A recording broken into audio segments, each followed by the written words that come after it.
দিবস উপলক্ষে কলকাতার পশ্চিমবঙ্গ বাংলা একাডেমিতে ইনস্টিটিউট অফ স্লিপ সায়েন্সের পক্ষ থেকে একটি সচেতনতামূলক অনুষ্ঠানের আয়োজন করা হয়েছিল। অনুষ্ঠানে উপস্থিত ছিলেন ঘুম সংক্রান্ত বিভিন্ন বিশেষজ্ঞ চিকিৎসকরা। চিকিৎসকদের মতে ভারতে প্রায় 10 কোটিরও বেশি মানুষ স্লিপ অ্যাপনিয়ায় ভুগছেন, যা স্ট্রোক, হার্ট অ্যাটাক ও ডায়াবেটিসের মতো গুরুতর রোগের ঝুঁকি বাড়ায়। এদিনের অনুষ্ঠানে ঘুমের সমস্যার আধুনিক চিকিৎসা ও ওরোফেসিয়াল মায়োফাংশনাল থেরাপি নিয়ে বিস্তারিত আলোচনা করা হয়। লিংকটা দয়া করে প্লিজ সোশ্যাল মিডিয়ায় শেয়ার করুন, ইন্ডিভিজুয়াল সোশ্যাল মিডিয়াতে আরো বেশি করে অ্যাওয়ারনেস করুন। এটা খুব দরকার। আপনি এত বছর সাপোজ আপনি ইন্স্যুরেন্সে কত টাকা প্রিমিয়াম দিয়েছেন, এই ক্যালকুলেটরটা এরকমই। এখানে ধরুন আপনি সাপোজ 20, অন্যান্যদের বেশ কয়েকজনের কথাবার্তা শুনে পরে আবার আমরা এই প্রসঙ্গে ফিরে আসব। কিন্তু যেটা বক্তব্য সেটা হচ্ছে এই মুহূর্তে এখনো এটা আমার হাতে অ্যাভেলেবল নয়, এখনো এটা আমাদের হাতে নেই। কাজে সেটা নিয়ে প্রচুর কথাবার্তা বলে তো লাভ নেই। At the same time quote করতেই হবে লিটারেচার, অফকোর্স, কিন্তু আপনাদের কি এক্সপিরিয়েন্স, আপনারা সেরেছেন কি সারেননি, ডিউরিং আমাদের ট্রিটমেন্টের জার্নিতে আপনাদের কি কি অসুবিধা আপনারা ফেস করেছেন, সিপ্যাপ নিয়ে আপনাদের কি অসুবিধা হয়েছে।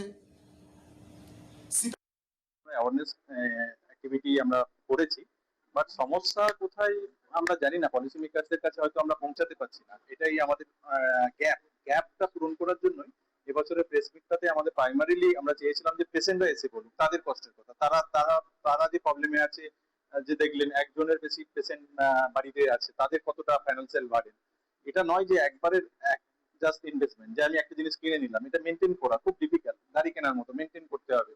তো প্রচুর ফাইন্যান্সিয়াল বার্ডেন, প্লাস সেটা নাও কাজ করতে পারে, তখন অল্টারনেটিভ সার্জারি, এবং সার্জারি কস্ট হিউজ।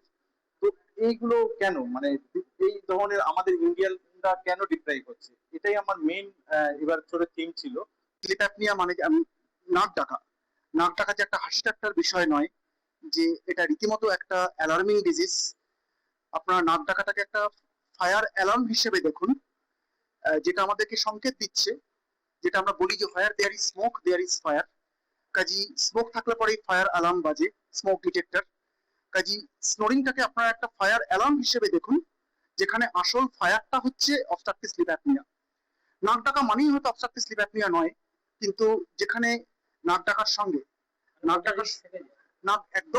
যেখানে নাক ডাকার সঙ্গে আমার দম আটকা চোকিং হচ্ছে, রাত্রিবেলা বারে বারে ঘুমটা ভাঙছে, দিনের বেলা আমার একটা এক্সেসিভ টায়ার্ডনেস, এবং রাত্রিবেলা আমার অক্সিজেন লেভেল ফল করছে, রাত্রিবেলা অক্সিজেন লেভেল ফল করে কি আমার অন্যান্য কোমরবিডিটি চলে আসছে, কার্ডিয়াক কোমরবিডিটি, নিউরোলজিক্যাল কোমরবিডিটি, বডির বিভিন্ন সিস্টেমের কোমরবিডিটি।